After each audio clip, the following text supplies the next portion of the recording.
ખરેખર મારવા આવ્યા છે મને, તો ત્યાંથી મને ઈશારો કરજો. અચ્છા, હનુમાનજીએ કહ્યું હું ઈશારો કરું તો પછી તું શું કરીશ? એટલે કે મારે શું કરવાનું, ભાગો તુરત. આપણે તો ભાગવામાં ચેમ્પિયન છીએ. પલાયનવાદી માણસ, ભગોड़ा आदमी है, विषयी जीव है. संकट का, समस्या का सामना करना उसके अंदर है ही नहीं. રામની સાથે મૈત્રી થયા પછી પણ રામે એને આમ પોરહ ચડાવી ચડાવી, પાણી ચડાવી ચડાવી, તું જા, હું છું તારી પાછળ, તારી સાથે છું, પડકારો કર, લલકાર વાલીને, હું તારી સાથે છું. માંડ માંડ એને, પણ તોય પછી વાલીએ બે ઢીકા માર્યા ને ભાગ્યો, પાછો ભાગ્યો. संघर्ष के लिए तैयार नहीं है, भगोड़ा आदमी है, पलायनवादी है, विषयी जीव है, निरुत्साही है. એટલે એને ભાગવાની આદત છે. લક્ષ્મણ, એને ભય દેખાડજે પણ એ ભાગી ન જાય એનું ધ્યાન રાખજે. ભય દેખાય લઈ આવહુ, મારી પાસે લઈ આવજે. ભય દેખાય લઈ આવહુ તાત સખા સુગ્રીવ. તો જેમ સુગ્રીવ વિષયી કક્ષાનો જીવ છે અને એ ભૂલી જાય છે ભગવાનને આપેલું વચન.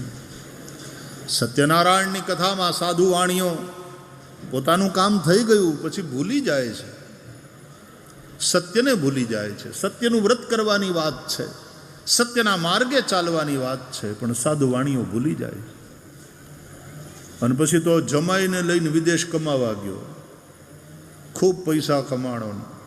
એ સત્યનારાયણની કથા યાદ છે ને બધાને, 5 અધ્યાયની, કે ખાલી શીરો જ ખાવાનો છે આપણો પ્રસાદનો.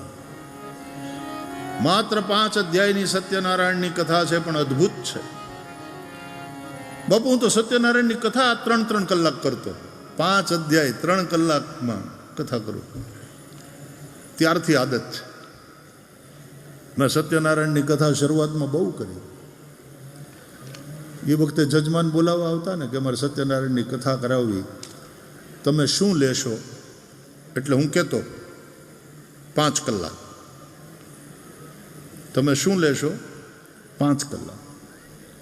5 કલાક આપવાની તારી તૈયારી છે તો આવું. એમાં 2 કલાક નિરાતે પૂજા કરીશું, વિષ્ણુ સહસ્ત્ર નામનો પાઠ કરશું, એક નમઃકાર સાથે ભગવાન વિષ્ણુને તુલસી અર્પણ કરશું, ગણેશજીની ષોડશોપચાર પૂજા, ભગવાન નારાયણની ષોડશોપચાર પૂજા, વિષ્ણુ સહસ્ત્ર નામ. એટલે 2 કલાક પૂજા હાલશે ભાઈ, અને 3 કલાક કથા. 5 કલાક આપીશ તો આવું. માત્ર 5 અધ્યાયની કથા છે સ્કંદ પુરાણના રેવા ખંડમાં, અને અદ્ભુત કથા છે. પણ આપણી કરુણતા એ કે આપણે તો 5મા અધ્યાયની ટંકોરી વગાડતા હોય, ઘંટડી વગાડતા હોય, ગોરદાદા ઇતિ શ્રી સ્કંદ પુરાણે રેવા ખંડે સત્યનારાયણ વ્રત કથાયામ 5મો અધ્યાય, ત્યારે જ બરાબર પોગ્ય ને કહીએ જય, લાવો પ્રસાદ.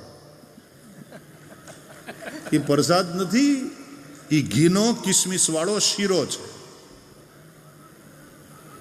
ઘણાને સત્યનારાયણની કથામાં મળતો એ પ્રસાદ એટલો બધો ભાવ. એક પ્રસાદી લોભી ભગત સત્યનારાયણની કથામાં બરાબર 5મા અધ્યાયમાં પહોંચ્યો, પછી તો થાળ ધર્યો ભગવાનને. ગોરદાદા એને જજમાને આરતી ઉતારી અને પછી પ્રસાદ આમ ટોપિયું ભરેલું. અને ગમે તે હોય પણ સત્યનારાયણની કથાના શીરાનો સ્વાદ જ અનોખો હોય. એવું પાછું ઘરે બનાવો તો એટલી મજા નથી આવતી. એ પ્રસાદનો ટેસ્ટ કંઈક અલગ જ હોય. અહીંયા તમે આ ભંડારામાં જમશો ને, એ ટેસ્ટ જ કંઈક અલગ હોય. એવો સ્વાદ ઘરે ના આવે. તો ઓલો ટોપીઓ લઈને પ્રસાદ વેચવા વાળો બહાર નીકળ્યો. એટલે ગોળની ભેલીએ જેમ મકોડા જામે એમ ચારેકોરથી ભક્તો બધા જામ્યા, લાવજો લાવજો લાવજો. એટલે આવડો 5મા અધ્યાયમાં પહોંચ્યો હતો ને પ્રસાદીઓ ભગત, એ તે ટોળામાં હાથ ધરીને ઉભો રહ્યો, લાવજો ભાઈ લાવજો. તો એના હાથમાં હવે 50-60 હાથ આમ ધરાયેલા હોય ને બધાને ઓલો આપતો જાય ધીમે ધીમે એક એકના હાથમાં. તો આના હાથમાં આપ્યો આવ્યો પ્રસાદ એણે જોયો, ખોપારી જેટલો હતો. એને એમ થયું એટલામાં શું થાય, અને આને એ પ્રસાદ બહુ ભાવે, પૂરો પ્રસાદીઓ ભગત. બધે ઠેકાણે કથામાં હાજરી આપે, છેલ્લે 5મા અધ્યાયને અંતે. એને એમ થયું આટલામાં શું થાય. પછી થયું કે ભાઈ આટલા ટોળામાં બધાએ હાથ લંબાવીને બેઠા છે, એમાં કયો હાથ કોનો એ ઓલા વેચવાવાળાને ક્યાં ખબર છે. એટલે જમણા હાથમાં પ્રસાદ મળેલો ને તો એ હાથ એણે આમ પાછળ કર્યો અને પાછો બધાને યાર લાવજો ભાઈ લાવજો, ડાબો હાથ ધર્યો. બોલો ડાબા હાથે પ્રસાદ લેવાય, પણ આને તો હેરો ખાવો હતો ને. લાવજો ભાઈ પ્રસાદ આપજો, ભલા એ લાવજો. એ ઓલો બધાને વેચતા વેચતા વેચતા આની પાસે આનો વારો આવ્યો ને ત્યાં પ્રસાદ પૂરો થઈ ગયો ટોપિયામાં. તો ડાબો હાથ ધરીને ઊભો રહ્યો હતો, પણ એમાં પ્રસાદ મળ્યો નહીં. જમણા હાથમાં પ્રસાદ હતો, એ આમ પાછળ કરીને બેઠો ઊભો હતો ને, તો કૂતર્યું આવ્યું ખાઈને વયું ગયું.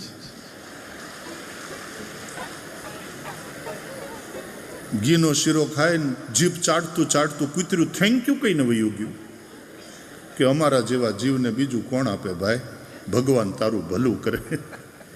કૂતર્યું આશીર્વાદ આપીને વયું ગયું.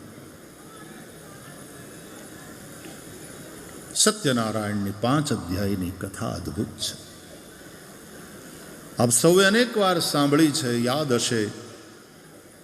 એક બ્રાહ્મણની કથા છે. એમાં કશ્ચિત કાશીપુરે રમ્યે યાસિદ વિપ્રોતિ નિર્ધન. સદાનંદ બ્રાહ્મણ. પછી વાણિયાની, સાધુ વાણિયાની, વૈશ્યની કથા 2 અધ્યાયમાં છે. કઠિયારાની કથા છે અને ઉલ્કામુખ રાજાની કથા છે. તમે સમજ્યા? 4 વર્ણ આવી ગયા. સદાનંદ બ્રાહ્મણ, પેલો કઠિયારો, ઉલ્કામુખ રાજા, સાધુવાણીઓ. એ 5 અધ્યાયમાંથી 2 અધ્યાય તો પૂરા સાધુવાણીઓ લઈ ગયો. એમાંય તે મોટો ભાગ વેપારીની પાસે બહુ હોય, ખેંચી જાય. 2 આખા અધ્યાય સાધુવાણીઓ લઈ ગયો. લ્યો સત્યનારાયણની કથા. તો ખૂબ પૈસા કમાણો અને 2 મોટી મોટી નૌકામાં એ ધન ભરીને પોતાના જમાઈ સાથે જ્યારે આમ પાછો આવે છે, સત્યનારાયણ ભૂલાઈ ગયા, માનતા માનેલી ભૂલાઈ ગઈ. એક ટાપુ જોયો એટલે ત્યાં વાણ એના લાંગર્યા, લંગર નાખ્યા કે થોડો સમય અહીંયા જરા ધરતી ઉપર રહીએ ને વળી પાછા દરિયામાં મુસાફરી કરતા કરતા આપણે આપણા વતનમાં જઈશું. પછી ભગવાન સત્યનારાયણને એમ થયું કે આ સાવ ભૂલી ગયો છે. માનતા માની હતી, મેં એને દીકરી દીધી, આવો રૂડો જમાઈ એને આપ્યો અને આ મને સાવ ભૂલી ગયો. એટલે ત્યાં તમે કથા સાંભળી છે ને, યાદ જ દેવડાવું છું. ભગવાન સત્યનારાયણ એક સાધુનું રૂપ લઈ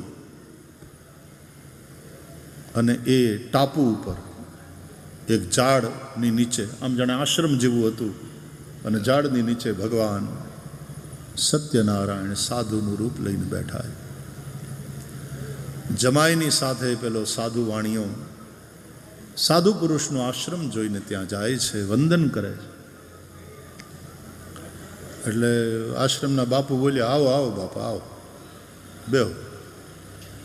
કયું ગામ, ક્યાંથી આવો છો, બધું પૂછે ને સાધુ સંતો. બધાને આવકાર હોય આશ્રમમાં. ભોજનનું ટાણું થાય, બાપા પ્રસાદ લઈ લો, હરિહર કરો. રોકાઈ જવું હોય તો આ રૂમ ખોલી દઈએ.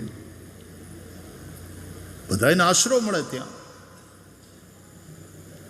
એટલે સાધુ વાણિયાએ નામ ગામ બધું કહ્યું અને પછી સાધુના રૂપમાં ભગવાને પેલા વેપારીને પૂછ્યું કે આ 2 વાણ તમારા? તો કે હા બાપુ. એમાં શું ભર્યું છે, એમાં શું છે? રૂપિયાવાળા હોય ને એના મનમાં આમ એક ભય બહુ રહે. અને એમાં સાધુ સંતોના બધા આવે ને, NGO વાળા આવે, શેઠ તમને મળવું છે, એટલે ત્યારથી જ મનમાં એમ થાય કે આ માળા માગવા જ આવવાના છે. કે તમારા વાણમાં શું છે? એટલે કે બાપુ અમારા ગરીબ માણસ, અમારે શું હોય, વેલા ને પાંદડા ભર્યા. અને ભગવાન સત્યનારાયણ કહ્યું કે તારી ભલી થાય, આટલી કૃપા કરીને તને આટલું આપ્યું, પણ તને એની કદર નથી, તને એની કિંમત નથી, હજી વેલા ને પાંદડા. એ ભગવાને આપ્યું હોય તો કહેજો ભગવાનની દયા છે, લીલા લહેર છે. પણ ઘણાને પૂછો ને કેમ ચાલે બધું, આમ કેમ ચાલે ધંધો? રોટલા નીકળે છે. ઢીલું તો ન બોલ, આવું ઢીલું તો ન બોલ. ભગવાનની આટલી દયા છે તો કે ને આનંદ છે, ઉપરવાળાની મહેર છે, બહુ સારો ધંધો હાલે છે. ઘણા લોકો મને કહેતા અમે આમ કમાણા નથી એટલું કોવિડમાં કમાણા. લીલા લહેર છે ને એમાંથી પછી હારે માર્ગે પાછું ખૂબ ભગવાને મતી આપી, સત્સંગથી આપણને થોડી સમજણ મળી, તે હારે માર્ગે ખર્ચ્યું. ભગવાનનું છે ને ભગવાનના કામમાં લગાડ્યું. આવી સમજણ, સત્સંગથી એવી સમજણ આવે. માણસ આપે, વેચે અને પાછો એનો અહંકાર ન કરે કે એ તો મારા દીના નાથે દીધું. દેન હાર કોઈ ઓર હૈ જો ભેજત દિન રૈન, લોગ ભરમ હમ પર કરે તાસો નીચો નૈન. ત્વદીયમ વસ્તુ ગોવિંદ તુભ્યમેવ સમર્પય. સાધુના રૂપમાં ભગવાન સત્યનારાયણ પૂછે છે કે તારી નૌકામાં શું ભર્યું છે? અને આવડો આ લોભિયો બીકણો એક પૈસો કોક માગશે તો? એટલે બોલ્યો કે બાપુ શું હોય અમારે તો વેલા ને પાંદડા છે. અને ભગવાન સત્યનારાયણે સાધુના રૂપમાં કહ્યું એવ મસ્તુ, ભલે એમ થાવ. અને પછી આપણે સત્યનારાયણની કથામાં ગોરબાપા પાસે સાંભળીએ, પછી જે કહેવાય છે તે પોતે ભગવાનના વચનને કારણે સાધુવાણિયાની બંને નૌકાઓનું જે ધન રહ્યું ને તે વેલા ને પાંદડામાં પરિવર્તિત થઈ ગયું છે. એને કારણે નૌકાનું વજન અચાનક હળવું થઈ ગયું. નૌકાઓ સમુદ્રમાં ઉપર આવી ગઈ. સાધુવાણિયાએ જ્યારે પોતાના જમાઈ સાથે જોયું, પોતાના ધનની જગ્યાએ વેલા પાંદડાને જોતા સાધુવાણીઓ રડવા લાગ્યો છે. ત્યારે જે કહેવાય છે તે પોતે એના જમાઈ એને સમજાયું છે. હે સસુરજી, પેલા સાધુ મહારાજ ચમત્કારી મહાપુરુષ હોવા જોઈએ, તમે એની આગળ ખોટું બોલ્યા, એટલા માટે આવું થયું છે. તમારા ધનને તમે આટલું બધું છે, ભગવાનની દયા છે ને વેલા ને પાંદડા ને ઢીલું ઢીલું બોલો, દાળ રોટલા નીકળે છે. કહો પ્રભુની પૂરી કૃપા છે. અરે સંકટના સમયમાં પણ ભગવાનની કૃપાના દર્શન કરો. ભગવાનની કૃપા એ કોઈ સિઝનલ વસ્તુ નથી. વરસાદ ચોમાહામાં આવે, ભગવાનની કૃપા 12 માસ વરસે, 24 કલાક વરસે. ભગવાનના ભક્તને માટે તો સંકટ આવે એ પણ ભગવાનની કૃપા જ છે. શ્રીમદ ભાગવતના પ્રથમ સ્કંદમાં કુંતા માતા જ્યારે ભગવાનની સ્તુતિ કરે છે દ્વારકાનાથની, ત્યારે કહે છે વિપદ સંતુ નઃ શશ્વત તત્ર તત્ર જગદગુરો ભવતો દર્શનમ યસ્યાદ પુનર્ભવ દર્શનમ. હે ભગવાન, અમારા જીવનમાં હંમેશા સમયે સમયે વિપત્તિ આવ્યા કરે, વિપત્તિ આવતી રહે. કારણ કે વિપત્તિમાં જ તમારું સ્મરણ વધારે થાય છે. સંપત્તિ, અનુકૂળતા એ તો ક્યારે ભગવાનનું વિસ્મરણ કરાવી દે. વા સુખ પર પથ્થર પડો રામ હૃદય સે જાય, બલિહારી વા દુઃખ કી કે પલ પલ राम बजाए.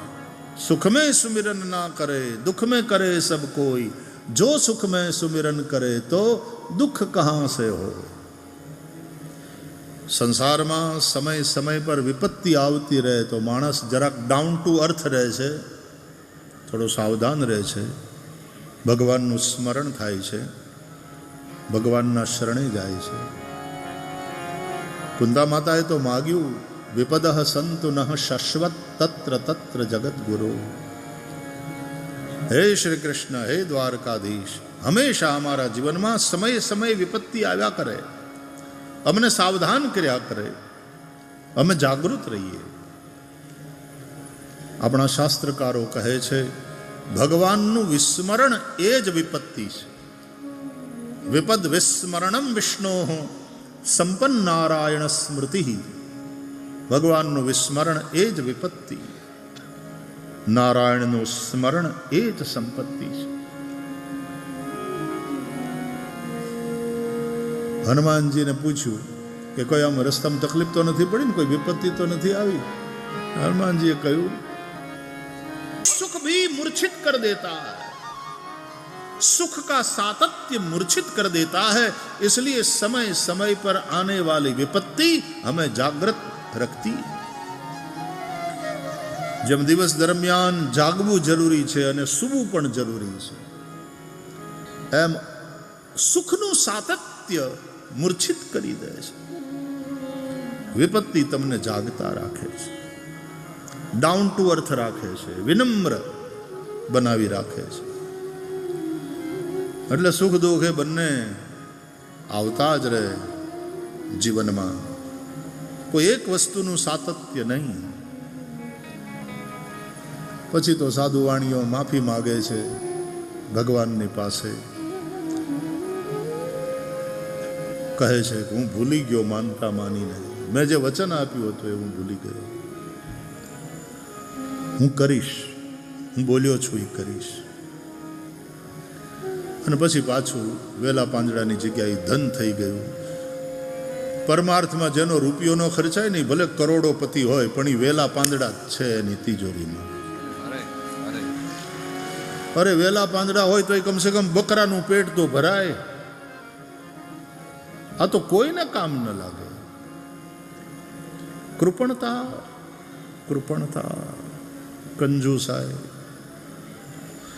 એક કંજૂસ શેઠ પાસે અનાથાશ્રમ વાળા ફાળો લેવા ગયા કે અમારે 150 બાળકો છે, અનાથ બાળકો, શેઠજી તમે આમાં ક્યાંક આપો.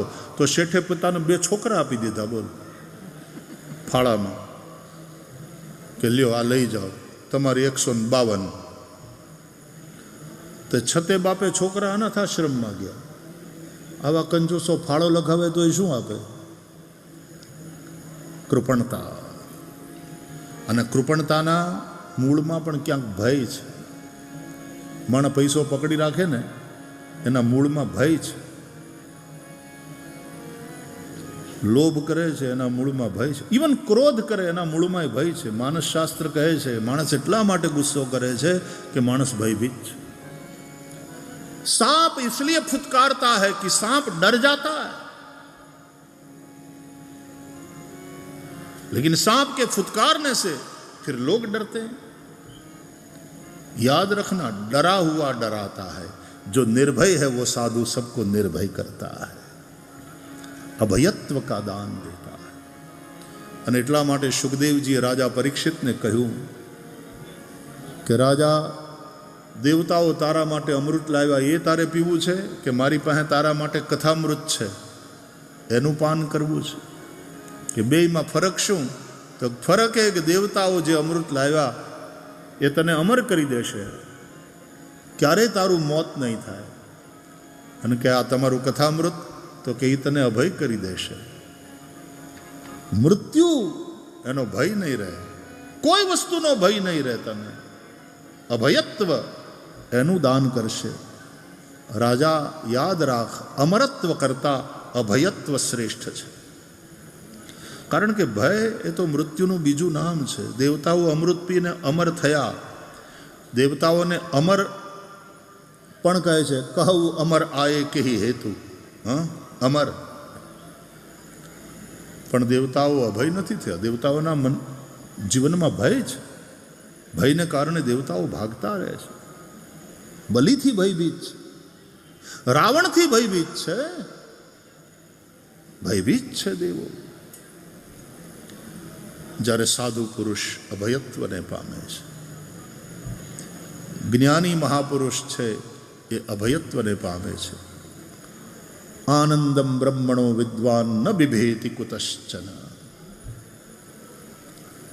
જે બ્રહ્મને જાણે છે, આનંદ બ્રહ્મનો જેણે અનુભવ કર્યો છે, એને ક્યારેય ભય હોતો નથી.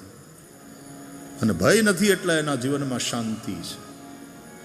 શ્રીમદ ભાગવતની કથા શું કરે છે? બોલે શોક મોહ ભયાપહા. શોક મોહ અને ભય એ ત્રણેયનું હરણ કરનારી આ કથા છે. કથા સાંભળવાથી ભક્તિ જાગે અને એને લઈને શોક મોહ અને ભય આ ત્રણેય વસ્તુ દૂર થાય. શોક મટે, આનંદની અનુભૂતિ. મોહ મટે, પરમ સુખનો અનુભવ. ભય જાય અને શાંતિ થાય. And that is exactly what we want. આપણે આપણા જીવનમાં વી વોન્ટ ઇટર્નલ હેપીનેસ, નહીં? નિત્ય આનંદ આપણા જીવનમાં હોય એવું આપણે ઈચ્છીએ છીએ. નિત્ય સુખ મારા જીવનમાં રહે એવી મારી ઈચ્છા હોય છે. મારા જીવનમાં શાંતિ રહે એવી ઈચ્છા હોય છે. અને આ નિત્ય આનંદ, નિત્ય સુખ, નિત્ય શાંતિ એનું જ બીજું નામ ખાલી 2 અક્ષરનું રામ. सबके मन में राम की चाह है. જીવ અંશ છે, પરમાત્મા અંશી છે, અને અંશને અંશીની સાથેનું કનેક્શન જીવતો રાખે છે. અંશીથી જો ડિસ્કનેક્ટ થયા ને તો જીવન નહીં રહે. દુઃખી દુઃખી દુઃખી થઈ જશે. અને અંશી એવા પરમાત્મા સાથે કનેક્ટ રહેવું એનું નામ યોગી. યોગી જે કનેક્ટેડ છે. ભક્ત જે વિભક્ત નથી, ભગવાન સાથે અવિભક્ત જોડાયેલો છે, એને ભક્ત કહે છે. યોગી એટલે જે જોડાયેલો છે. આ ટીવી વાળા એ કહે છે સ્टे कनेक्टेड, कहीं जाइएगा नहीं, एक छोटे से ब्रेक के बाद पुनः हम हाजिर होते. પણ તમે વયા ન જાઓ એટલે જાહેરાત ચાલતી હોય એમાંય પાછું ઉપર લખે કે હવે આટલી સેકન્ડ વધી અને તરત પાછો કાર્યક્રમ શરૂ થશે. આટલી સેકન્ડ કાઉન્ટડાઉન ચાલતું હોય અને એક્ઝેક્ટ પાછા બોલે એ પ્રમાણે કરે. 0 સેકન્ડ અને આગળનો કાર્યક્રમ પાછું ધારાવાહિક ચાલુ. સ્ટે કનેક્ટેડ, जुड़े रहो, जुड़े रहो, जोड़े रहो राज, जुड़े रहो राज. स्टे कनेक्टेड, जुड़े रहो. धरती के साथ जुड़े रहो तो जिंदा रहोगे. गायों के साथ जुड़े रहो, जिंदा रहोगे. धर्म के साथ जुड़े रहो, जिंदा रहोगे. संतों के साथ जुड़े रहो, सुखी रहोगे. Don't get disconnected. जुड़े रहो, जुड़े रहो, जोड़े रहो, साथ साथ. संवदध्वम संगच्छध्वम संभो मनांसि जानताम. हमें साथे साथे एक स्वर में बोलिए. आवड़ो आम बोले ने ओलो आम बोले ने ओलो आम, એને ગોકીરો કહેવાય. એ કોલાહલ છે.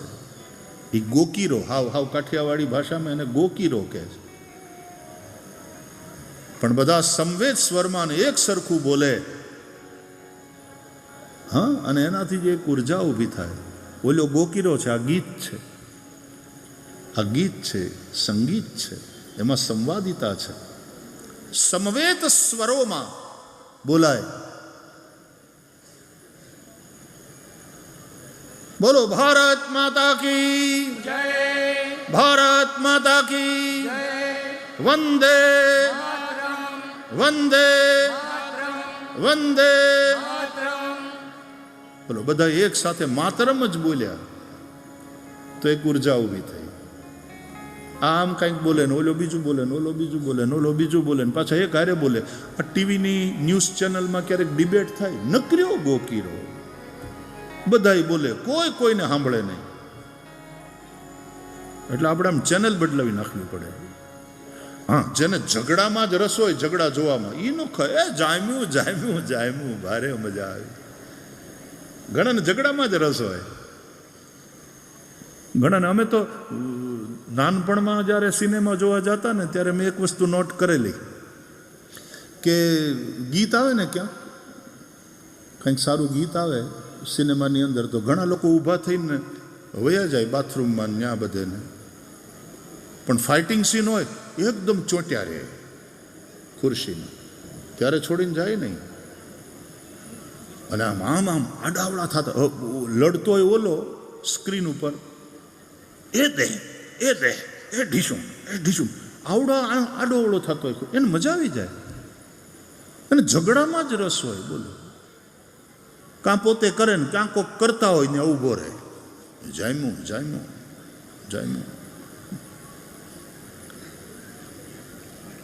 એટલે ઘણા એક મેન્ટાલિટી એવી છે કે એ ડિબેટની અંદર આવી રીતના ઝઘડા હોય ને એમાં ઘણાને મજા આવે. પણ જેને ખરેખર વિચાર જોઈએ છે, જેને ખરેખર સમાધાન જેને કોઈક નિષ્કર્ષ એ ડિબેટમાંથી નીકળે એવી ઈચ્છા હોય છે, એને એમ થાય કે આ હું ગોકી રહું, હટો. એટલે એ તરત ચેનલ બદલાવી નાખે. સંવદધ્વમ સંગચ્છધ્વમ, અમે સાથે સાથે એક નિશ્ચિત ધ્યેય તરફ આગળ વધીએ. સંવો મનાંસી જાનતામ, અમારા મન અમારા હૃદય એક હોય. બુદ્ધિ ભલે જુદી જુદી હોય, વિચાર ભલે બધાના તુંડે તુંડે મતિર ભિન્ના, પણ હૃદય એક હોવું જોઈએ. હૃદય એક. વિરાટ રૂપના તમે દર્શન કરો છો ને તો આપણા ચિત્રકારો ચિત્ર બનાવે છે વિરાટ ભગવાનના, તો અનેક મસ્તક છે વિરાટ ભગવાન, અનેક હાથ, અનેક ચરણ, અનેક બાહુદર વક્ત્ર નેત્રમ, અનેક મુખ, અનેક હાથ, સહસ્ર શીર્ખા પુરુષ, સહસ્રાક્ષ, સહસ્રપાત, પુરુષ સૂક્ત કહે છે. પણ હૃદય એક છે, હૃદય એક. મતિ ભલે જુદી જુદી હોય પણ હૃદય એક. સંવો મનાંસી જાનતા, વેદોના મંત્રોનો જે સંદેશ છે, વેદોનો જે સંદેશ છે એને આપણે સમજવાનો છે, હૃદયંગમ કરવાનો. जोड़े रहो, जुड़े रहो एक ध्येय की ओर. कृणवंतो विश्वम आर्यम, एक ध्येय की ओर चलो. समुद्र पर्यंत आया एक राड इति, समुद्र पर्यंत नहीं, पृथ्वी पर एक राजा हो, एक शासक. પછી એની નીચે બીજા બધા ભલે હોય પણ ઓલાને આધીન, ચક્રવર્તી સમ્રાટને આધીન. આ બધા રાજા પણ ઓલા મહારાજ. જેમ દશરથજી ચક્રવર્તી છે, બીજા બધા રાજાઓ દશરથજીના કયામાં છે. અને દશરથ એટલે કોણ? વેદો દશરથો નૃપઃ. દશરથજી એટલે વેદ. એટલે બધા શાસકો વેદને આધીન, એટલે કે વેદ જેમ કે, વેદ પરંપરા જેમ કે એમ કરવા વાળા, એ અનુસાર શાસન કરવા વાળા. જ્ઞાન શક્તિશ્ચ કૌશલ્યા સુમિત્રોપાસનાત્મિકા, ક્રિયા શક્તિશ્ચ કૈકેયી વેદો દશરથો નૃપઃ. દશરથ રાજાની 3 રાણી એટલે વેદના 3 કાંડ. કૌશલ્યા એટલે જ્ઞાન કાંડ, સુમિત્રા ઉપાસના કાંડ, કઈ એક ક્રિયા કર્મ. રાજા દશરથ વેદનું સ્વરૂપ છે. શ્રી રામ ધર્મ મૂર્તિ है, રામો વિગ્રહવાન ધર્મ. એટલે આ વેદ પ્રણીત ધર્મ, સનાતન વૈદિક હિન્દુ ધર્મ. અને એટલા માટે રામાદિવદ વર્તિતવ્યમ, રામના માર્ગે ચાલો. એટલા માટે રામકથા, એટલા માટે રામના